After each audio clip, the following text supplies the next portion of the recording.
그 젊은 시절에 다윗을 보면은 그 젊은 시절에 청년 다윗 주변에 이 두 부류의 어른이 있었다는 것을 알게 됩니다. 한 부류는 이 사울 왕과 같은 부류의 어른이고요. 또 다른 한 부류는 사무엘 선지자와 같은 부류의 어른입니다. 그 우리 개인도 마찬가지라 생각하는데요. 이 사울 왕과 같은 부류의 어른은 어떤 어른들이냐 하니까 자기 권력을 유지하기 위하여 젊은 다윗을 죽이려고 하는 어른이에요. 오늘도 뭐 이런 극단적인 경우는 아니라 하더라도 이런 부류의 어른들이 참 많고요. 제가 그런 부류가 될까 봐 또 두렵기도 하고 그렇습니다. 내 권력을 유지하고 내 어떤 기득권을 놓치지 않기 위하여 다음 세대를 희생시키는 어른, 이게 사울과 같은 부류의 어른이고요. 그래서 이제 오늘 본문 바로 앞에 나오는 사무엘상 19장 10절에 보니까 현대인의 성경입니다. 사울이 다윗을 죽이려고 손에 들고 있던 단창을 그에게로 던졌다. 그러나 다윗이 피하자 그 창은 벽에 꽂혔다. 그날 밤 다윗은 그곳에서 피하여 달아났다. 이게 다가 아니에요. 바로 그 다음 11절입니다. 사울은 사람들을 보내 다윗의 집을 지키게 하고 아침에 그가 나오면 죽이라고 하였다. 이게 뭐 기가 막힌 상황 아닙니까? 이 청년이 보통 청년입니까? 물맷돌로 골리앗을 물리치고 나라를 구한 그런 청년인데 그런 거 관심이 없습니다. 오로지 이 사람은 내 권력을 유지하는데 이게 방해가 되는구나, 제거해야지. 뭐 정치권에서 뭐 가끔씩 느끼는 게 이런 거 아니겠습니까? 그런데 감사한 것은요, 다윗 주변에는 이런 악한 어른만 있었던 게 아니에요.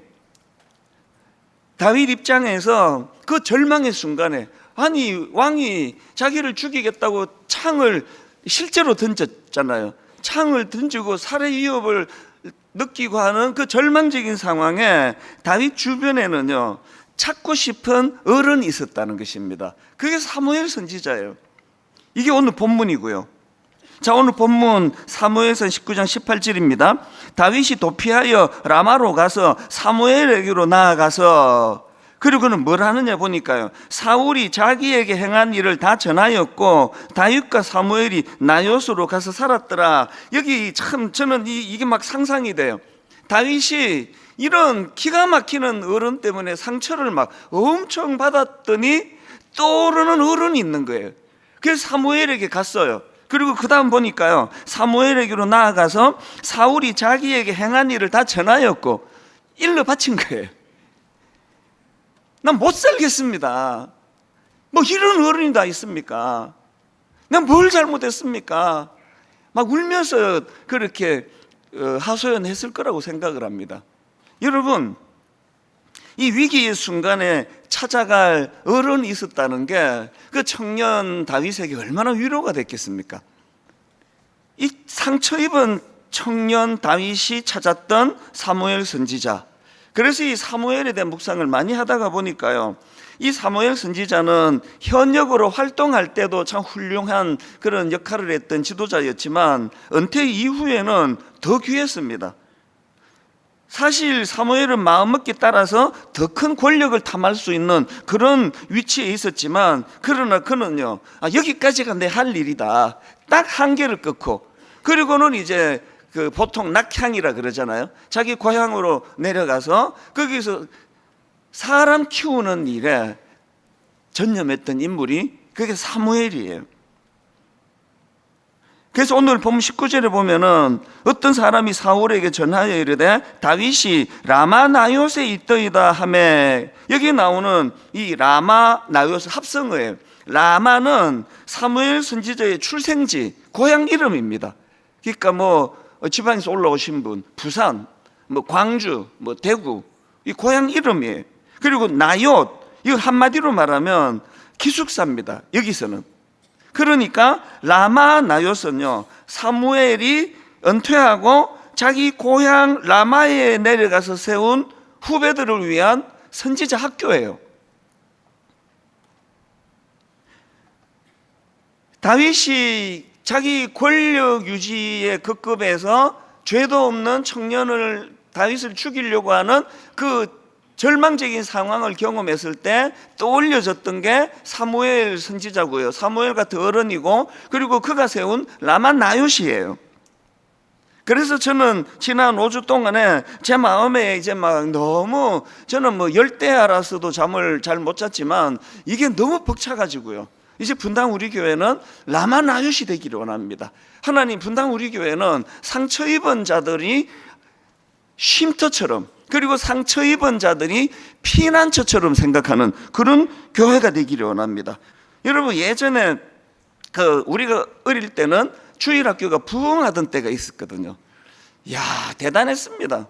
가난하고 못 살고 그런 시절에 교회가 문화를 제공하고 꿈을 제공하던 곳이었거든요. 그래서 뭐 여름 성경학교 그 동네 잔치였어요. 이 성경학교가 시작이 되면요, 그 남자 선생님이 큰 북을 하나 들고 이제 이렇게 그 메고는 그냥 뭐 딴 없어요. 그냥 둥 그러면서 동네 골목골목 따라가면 온 동네들이 다 알아요. 저 교회에서 성경학교 한다는 거. 그래가지고 그냥 무슨 지남철에 세부치가 붙듯이 애들이 막 우르르르르 따라 교회로 그렇게 들어와가지고 그 마루에 애들 앉아 있으면 지난주 말씀드렸듯이 꼭 그 신발 잃어버린 애가 생기고 울고, 그건 뭐 연례 행사였거든요. 그리고 중고등학교 시절도 마찬가지예요. 저한테 나 교회 좀 데리고 가라고 청탁하는 안 믿는 애들이 그렇게 많았습니다. 특히 가을에 문학의 밤. 왜 그렇습니까? 그때는 뭐 남녀 공학이 어디 있습니까? 그래서 얘들 입장에서는 하여튼 여학생 구경할 때라고는 교회밖에 없다. 막 계속 저보고 청탁을 하고 나 교회 좀 데리고 가달라고 그래서 골라가면서 데리고 갔어요. 무슨 말씀을 드리고 싶은가 하면은요, 여러분 저 뭐 강남역 앞에 가서 한번 물어보세요. 지금 교회 안 다니는 사람들, 어릴 때 한두 번 교회 안 나가본 사람 아무도 없습니다. 거의 전 국민이 교회를 다 나갔을 거예요, 우리 세대라면은. 그래서 제가 여름에 꿈꾼 게 뭐냐, 그러던 분들이 뭐 이런 사정이 생기고 저런 사연이 있고 교회를 떠나고 교회를 안 나가게 됐는데, 이번에 제가 꾸게 된 여름에 꾼 꿈이 뭐냐 하면은, 그렇게 교회를 잊고 있던 수많은 이게 가난한 성도가 아니라 불신자들이에요. 아니, 교회를 안 나가던 분들이 어떤 절망을 경험할 때, 낙심을 경험할 때, 암이 찾아오고 사랑하는 남편을 잃고 아내를 잃고 자녀를 어떤 일로 억장이 무는 일 경험할 때, 그때 떠올려지는 교회가 되기를 바란다는 거죠. 맞다, 교회가 있었지 참. 그 어릴 때 위로해 주던 것. 근데 왜 그 생각을 못했지?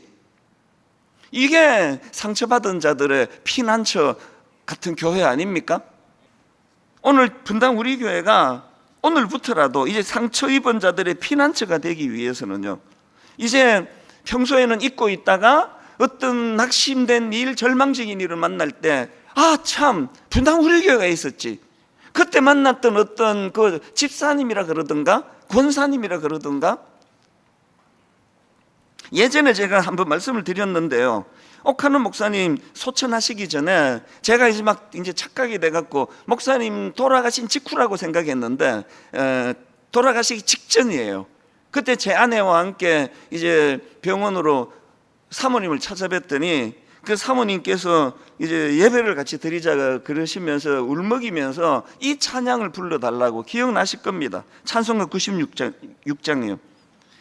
예수님은 누구신가, 우는 자의 위로와 없는 자의 풍성이며 천한 자의 높음과 잡힌 자의 노임되고 우리 기쁨 되시네. 이게 14년 전이거든요. 14년 전에 제가 겪었던 그날 그 사모님의 눈물, 그 장소, 그게 잊혀지지가 않는 겁니다. 왜 잊혀지지가 않을까요? 그날 제가 깨달았죠. 온 대한민국 목사님들이 흠모하고 존경하던 옥하는 목사님, 그 과정에도 주님의 눈물이 필요할 때가 있구나. 온 목사님 사모님들이 흠모하고 존경하고 부러워하고 질투할 수밖에 없었던 옥하는 목사님 사모님도 예수님의 눈물 닦아주심이 필요한 거구나. 그게 잊혀지지가 않는 거거든요. 여러분, 여기 뭐 좀 잘 나가는 분 계시잖아요. 영원히 잘 나가지 않습니다. 오늘 여러분 이 자리에 그 누구도요, 예수님의 눈물 닦아주심이 필요 없는 인생 아무도 없는 거거든요. 그래서 제가 이번 여름 동안에 여러 교회에 가서 이 말씀을 전했습니다. 호소했습니다. 분당 우리 교회가, 여러분의 교회가 이런 주님의 눈물 닦아주시는 그 일을 섬기는 그런 교회가 되자고. 이런 점에서 저는 분당 우리 교회가 가진 이 구호요, 함께 울고 함께 우는 분당 우리 교회, 이게 로마서 12장 15절 아닙니까? 즐거워하는 자들과 함께 즐거워하고 우는 자들과 함께 울라. 이거 진짜 회복해야 된다는 거죠. 근데 여러분, 여기에요 함정이 하나 있습니다. 제가 개척 22년을 지나고 내린 결론이 이건데요, 이런 구호를 많이 외치면 이게 굉장히 위험한 거예요. 왜 위험합니까? 내가 그 눈물을 닦아주는 역할을 해야 되겠구나 이렇게 생각하는 사람은 많지가 않고요. 그래? 이 교회 가면 나 위로해줘? 그래서 허구한 날 항의받는 게 순장이 난 눈물 안 닦아준다는 거예요. 교구 목사가 말이야, 신방 왔는데 내 눈물을 안 닦아주잖아요. 그리고는 일만성도 파송 운동 이후에는 이게 더 심화가 됐어요. 여러분, 눈물을 닦아주시던 평신도 지도자들 순장님 70-80%가 지금 파송받아 나가고 나니까 순장님들 지금 지도자들이 지금 20-30%밖에 안 남았는데 거의 대부분의 순장들이 지금 번아웃이에요. 막 만나면 눈물 닦아줘야 되니까. 그래서 제가 위기를 만난 거죠. 여러분, 오늘 제가 분명히 말씀을 드립니다. 오늘 여러분 분당 우리 교회가 눈물 닦아주는 교회가 되기를 원한다면 누가 내 눈물을 닦아주지? 이제 기대가 되네. 이 생각하기 전에 하나님이 여러분을 부르셨다는 거예요. 제가 미국에 있을 때 교회가 나 살려줬다고, 이민교회가 나 살려줬다고 그런 얘기 많이 했잖아요. 그런데 놀라운 게 있어요. 그때 같이 그 대학부 활동했던 유학생들을 한 번씩 만나면요, 그분들이 한결같이 이야기를 해요. 그때 찬수 형제가 저예요. 찬수 형제가 진짜 교회를 위하여 수고 많이 했다고, 찬수 형제 때문에 위로받은 사람들, 유학생들이 굉장히 많았다고, 굉장히 놀라는 거거든요. 저는 그때 죽을 것 같았는데, 그리고 이런 이야기도 많이 해요. 목사님 간증을 듣고 나서 그 당시에 목사님이 그 정도로 심적으로 힘든지는 몰랐다고 그런 얘기를 하는 거거든요. 오늘 여러분 부탁합니다. 또 다른 기대를 갖지 마세요. 제가 겪어보니까요, 아무리 힘들고 절망적이라도 그게 옆에 사람의 아픔을 눈물 닦아주는 일을 못하게 만들지 않더라는 거예요. 아니에요. 제가 힘들 때요, 옆에 있는 유학생을 격려해주고 밥 사주고 눈물 닦아주는 그게 내 아픔을 치료하는 도구가 되더라는 거거든요. 그래서 저는 오늘 여러분 분당 우리 교회가요, 그 상처 입은 자들의 피난처가 되기 위한 두 가지 균형을 말씀을 드리고 싶은데, 첫 번째가요, 여러분 교회는요 사무엘과 같은 어른을 만날 수 있는 곳이어야 합니다. 제가 오늘 본문을 묵상하다가 굉장히 흥미로운 거 하나 발견했습니다. 다윗이 자기 인생의 위기가 왔을 때, 왕이 창을 던지는 이런 절망을 경험할 때 그때 대안으로 찾아간 게 라마나요시고요, 거기서 위로를 많이 받은 곳이 라마나요 공동체인데, 어느 순간에 다윗이 뒤도 안 돌아보고 라마나요를 떠납니다. 그 언제인지 아십니까? 그게 사무엘상 25장 1절이에요. 언제 떠났느냐? 사무엘이 죽음에 온 이스라엘 무리가 모여 그를 두고 슬피 울며 라마 그의 집에서 그를 장사한지라. 그랬더니 다윗이 일어나 바란 광야로 내려가니라. 왜 여러분, 그렇게 자기가 위로를 받은 것이고 그렇게 의미 부여가 되던 라마나요시인데 다윗이 왜 미련 없이 떠났습니까? 거기엔 더 이상 사무엘이 존재하지 않기 때문이에요. 제가 여름 내내 깨달았죠. 교회는 건물이 아니라는 걸요. 교회는 사람 숫자가 아니고요, 교회는 몇 명 모이는 게 중요하지 않고요, 그 교회에 사무엘이 있는가? 이게 교회예요. 그래서 건물이 교회가 아니고 우리가 교회예요. 우리가, 제가 교회고 여러분이 교회예요. 그래서 농담으로라도 또 분당 우리 이름이 생각이 안 날 때, 왜 그 이찬수 목사 교회에 있잖아, 큰일 날 소리예요. 이찬수 목사 교회에 있잖아, 농담으로도 그런 얘기 하시면 안 돼요. 여러분 갑자기 분당 우리 이름이 생각이 안 나면 그 왜 내가 교회인 교회 좀 이상하긴 하네. 하여튼 뭐 그냥 뭐 뭘 말하고 싶은지 아시겠죠? 목사가 교회가 아니에요. 여러분 모두가 교회예요. 지금 여기 지금 일부 예배 때 뭐 교회에 뭐 몇 분이나 모였는지 모르겠지만 교회에 뭐 한 1000여 개 교회가 여기 모였을까요? 그래서 제가 오늘 다시 부탁을 또 드리고 싶습니다. 여러분 만약에요 교회는 이 사무엘과 같은 어른을 만날 수 있는 곳이어야 한다면 두리번거리지 마시고요. 여러분이 사무엘이 되세요. 여러분이 사무엘이 되시면 되잖아요. 제가 5주 내내 생각하고 또 생각해도 청년을 살릴 수 있는 길은 예산이 아니에요. 목사 숫자 늘릴 거예요. 청년 담당 확 늘릴 거예요. 그러나 목사 숫자 늘려서 해결될 문제가 아니고요. 우리 청년들에게 교회는 상처받은 자들의 피난처가 돼야 되고, 그것이 뭐 막 떡 싸주고 이래서가 아니라 거기 가면 사무엘 같은 어른이 있다. 그 어른이, 여러분이 그 어른이 되시기를 바랍니다. 오늘 우리가 함께 이제 꿈을 꾸면서 다락방에서도요 이제 개강하잖아요. 여러분 그 순장님이 그 다락방의 사무엘입니까? 그 순장님이 다락방의 사무엘입니까? 그 반쪽짜리예요. 순장님이 사무엘 맞아요. 그러나 그 다락방에는 사무엘이 한 명만 있지 않아요. 그 다락방에서 7명이 모이면 7명의 사무엘이 있는 거예요. 내가 모든 부분에서 죽을 것 같은데 요 분야는 내가 저 사람을 위로할 게 있다니까요. 그걸 찾아내는 게 원래 다락방의 목표예요. 사무엘이 10명 모인 다락방 신날 것 같지 않으세요? 사무엘이 1명이라 가지고 막 9명을 리어카에 끌고 막 죽을 고생을 하면 끌고 가다가 번아웃되고 이런 구조는 이제 없을 겁니다. 그래서 리어카에서 다 내리세요. 아무도 타시면 안 돼요. 그리고 다 끄는 거예요. 그리고 거기에 예수님 처음 만난 상처 입은 초신자들이 거기에 탈 수 있는 구조가 되는 거죠. 다시 강조합니다. 우리 다음 세대 살려야 돼요. 제가 너무 많이 회개를 했습니다. 대학부 청년부 이대로 두면 안 됩니다. 이제 오늘 공고가 나가요. 이제 대학부 청년부 이제 교역자 많이 뽑을 거예요. 그리고 총괄, 굉장히 청년을 사랑하는, 그리고 경험이 있고 나이가 좀 있는 그런 담임 목사를 대행할 총괄을 또 우리가 청빙할 겁니다. 그리고 이제 여전도사 중에서도 우리 청년을 사랑하는 그런 교역자가 있다면 남녀 가리지 않고 청빙할 것입니다. 그리고 모든 성도님들이 사무엘이 되어 주시기를 바랍니다. 이게 첫 번째고요.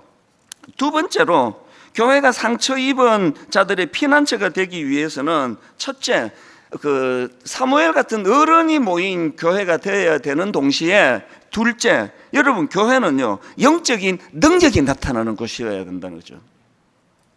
오늘 본문에 보면은 다윗이 또 위기가 왔습니다. 사울이 다윗의 거처를 찾아내 버린 거예요. 그래서 이제 사울이 또 이제 사람을 보내고 그놈 잡아와라. 하여튼 참 질긴 사람이에요, 이 사울 왕이.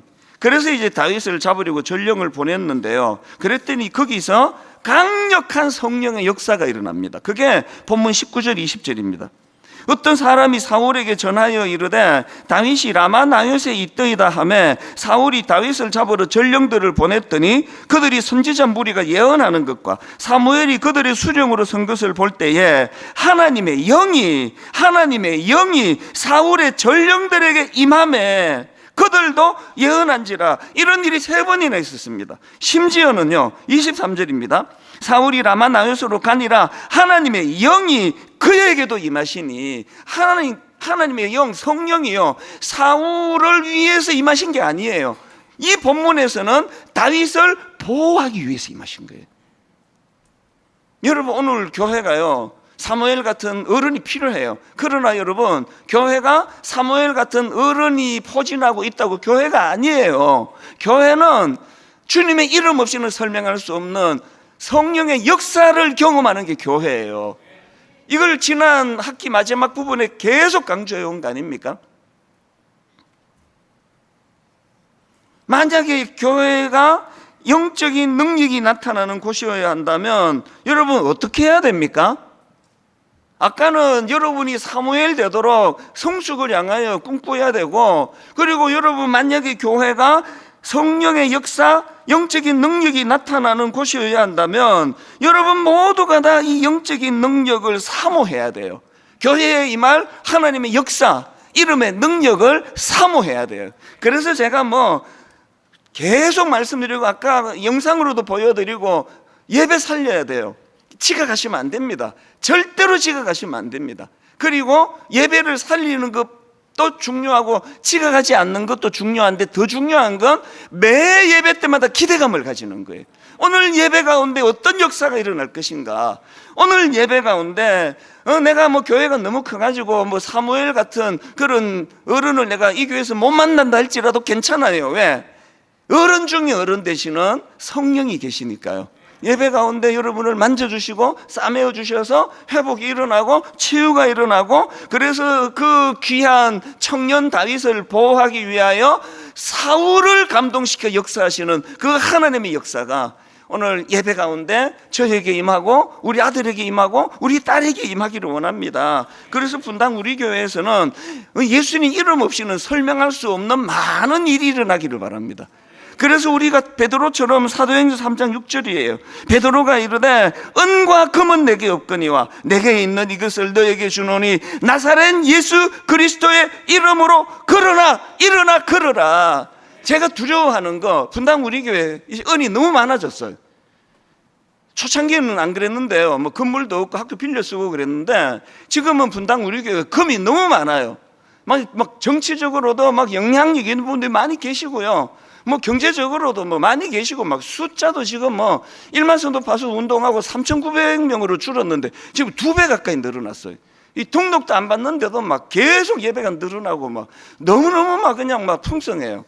은도 많아요. 금도 많아요. 그래서 우리에게 뭘 못 느낍니까? 결핍이 없으니까 예수 그리스도의 이름이 욕이 나지가 않은 거예요.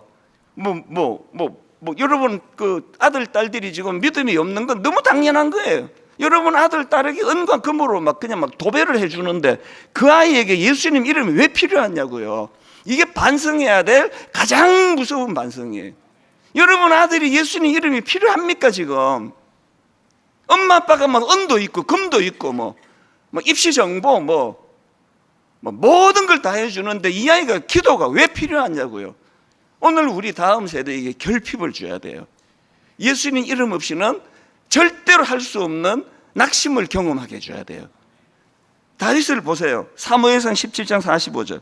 다윗이 블레셋 사람에게 이르되 너는 칼과 창과 단창으로 내게 나오거니와 나는 만군의 여호와의 이름 곧 내가 모욕하는 이스라엘 군대의 하나님의 이름으로 너에게 나아가노라. 우리 아이들에게는 하나님의 이름이 필요 없어요. 엄마가 칼, 창, 단창, 갑옷 다 줬잖아요. 이게 오늘 우리 현실 아닙니까? 교회는 사무엘과 같은 어른이 필요해요.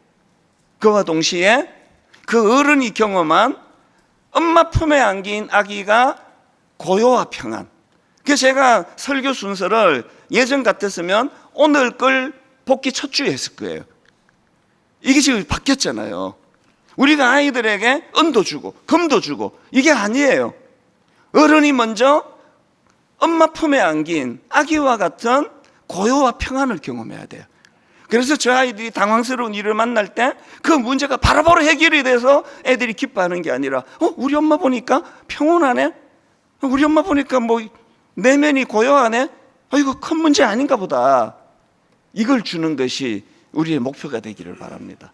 그래서 여러분, 교회가 상처받은 자들의 피난처가 되기 위해서는요, 요한계시록 7장 17절 이는 보좌 가운데 계신 어린 양이 그들의 목자가 되사 생명수 샘으로 인도하시고, 그 다음 보세요. 누가 하십니까? 하나님께서 그들의 눈에서 모든 눈물을 씻어주실 것임이니라.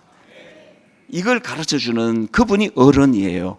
그분이 순장이고요, 그분이 목사고요, 그분이 전도사예요. 내가 다 해줄게. 이거는 교회가 아닙니다. 결론을 이렇게 맺기를 원합니다. 저는 지난 여름 내내 꿈꾸었는데요, 하나님 분당 우리 교회가 상처 입은 사람들의 피난처가 되기를 원합니다.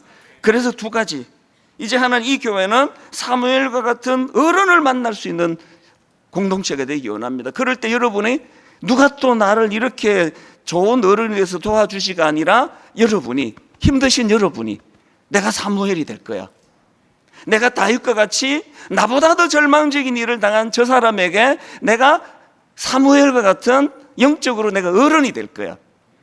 그 다음 두 번째가, 교회는 영적인 능력이 나타나는 곳이어야 한다고 한다면 하나님 오늘부터 제가 이 능력을 사모합니다. 내가 다 해결해 주어서 좋은 순장이 아니라 우리 힘든 순원들에게 성령의 역사와 능력이 일어나도록 내가 저를 위하여 기도할 것입니다. 성령이 일하시는 교회가 될 것입니다.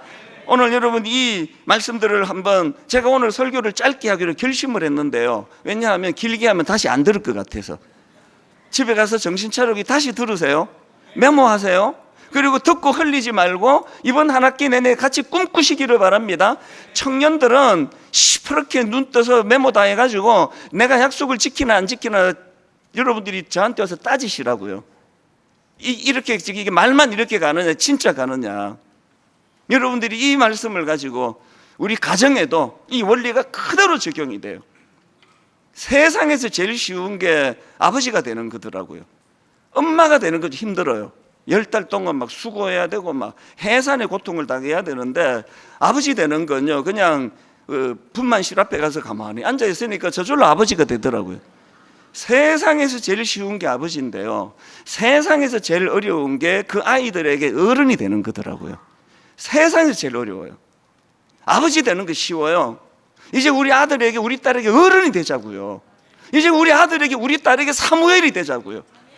울고 싶을 때, 회사 가서 억장이 무너지는 이런 가슴 아픈 일을 당했을 때 교회도 그들을 도와주지만, 빨리 내가 퇴근해갖고 우리 엄마 만나야 되겠다, 내가 울고 싶은데 우리 아버지 내가 만나야 되겠다.